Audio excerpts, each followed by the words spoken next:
Someone once said, life's too short to be serious all the time. So if you can't laugh at yourself, just call me. I'll laugh at you. Actually, life's too short for lots of things. Welcome to Mornings with Bishop Robert, a short lesson on life at the top spot on the internet for coffee with a cleric. My goal is to introduce people to the Jesus they never knew, and then help them get to know him and his word personally and better. So if our time together today speaks to your heart, let me invite you to like, subscribe, and share it with a friend. If you join our email list, you'll get a free copy of my book, Count to One, that you can download. You'll get Mornings with Bishop Robert sent directly to your inbox every day, and you'll get a bunch of other great benefits too. So just click the link in the description and you'll find out all you need.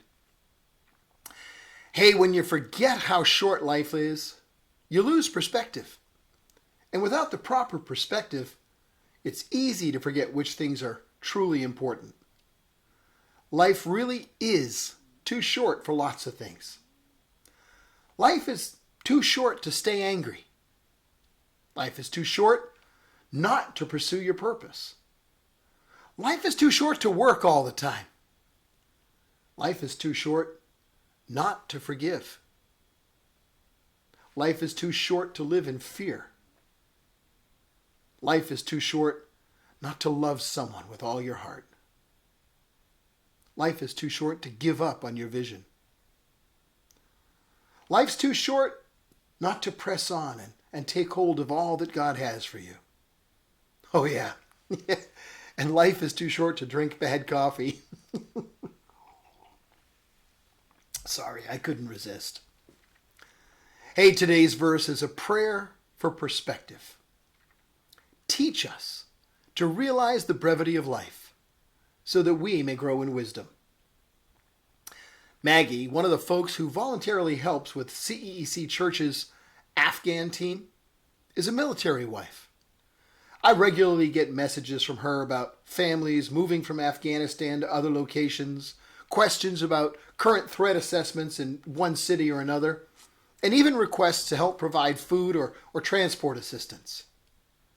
But a few days after Christmas last year, I got a message from her that brought me to my knees. It said, "Hey Bishop, if you have a prayer to spare, today's the 5th year anniversary of my daughter's passing." And it was accompanied by photos of, a precious young girl. Well, I immediately called Maggie, and she and I prayed and cried together as her husband and the family listened in. She said she had come to take comfort in the fact that her child had passed away right after Christmas, because it was as though her daughter had been a sort of a special gift to God. Yeah, you heard that right. A gift to God. That is a perspective inspired by wisdom. Teach us to realize the brevity of life so that we may grow in wisdom. Joseph Ton is a Romanian pastor who was exiled for his stance on the gospel of Jesus Christ and against the brutal dictatorship of President Ceausescu. At one point, he spoke about a time when the Romanian secret police threatened to kill him in his pulpit the following Sunday if he dared to step into it to preach. He said, "That'll really help you focus as you prepare for the sermon, a sermon that may be your last." See, Joseph had the brevity of life in absolute focus.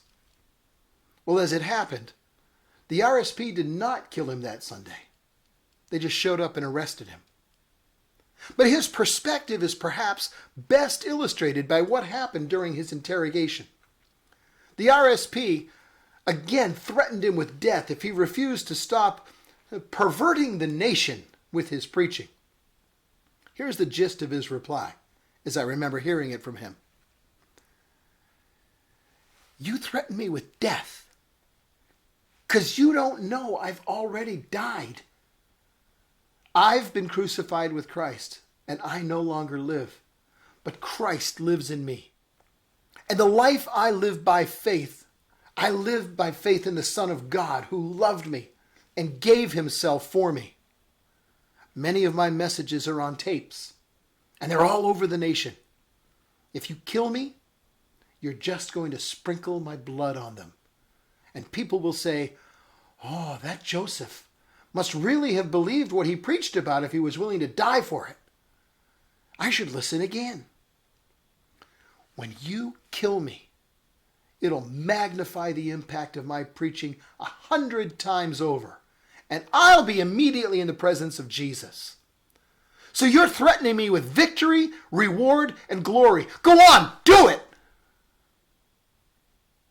The RSP refused to give him his victory and released him. And Joseph grew in wisdom. Teach us to realize the brevity of life so that we may grow in wisdom. Now, you and I are probably not going to be arrested and threatened with death for preaching the gospel. Probably. But you and I both face the same ticking clock. Life is short. We only have so much time to do what we've been called to do and become the one we've been created to be. The thing about life is that it's all too short. It's too short to let non-essential things distract you from your true calling and purpose. It's too short not to give Christ all you have to give and let him use you in ways that'll be, well, more fulfilling and world-changing than anything you could possibly imagine. What are you pouring your life into right now? What has the focus of your attention, your dedication, your finances, your heart? How will what you choose to do today impact your tomorrow or someone else's tomorrows? How are you impacting eternity? You can impact eternity, you know. You were created with a purpose. You're a masterpiece of God's grace. Ask him and he will fill you, lead you, guide you, and equip you. Life is too short not to become who Christ called you to be. Well, we're out of time again, but I do want to ask you to help me introduce people to the Jesus they never knew and help them get to know him and his word personally and better. Please like this video. It will help more people see it.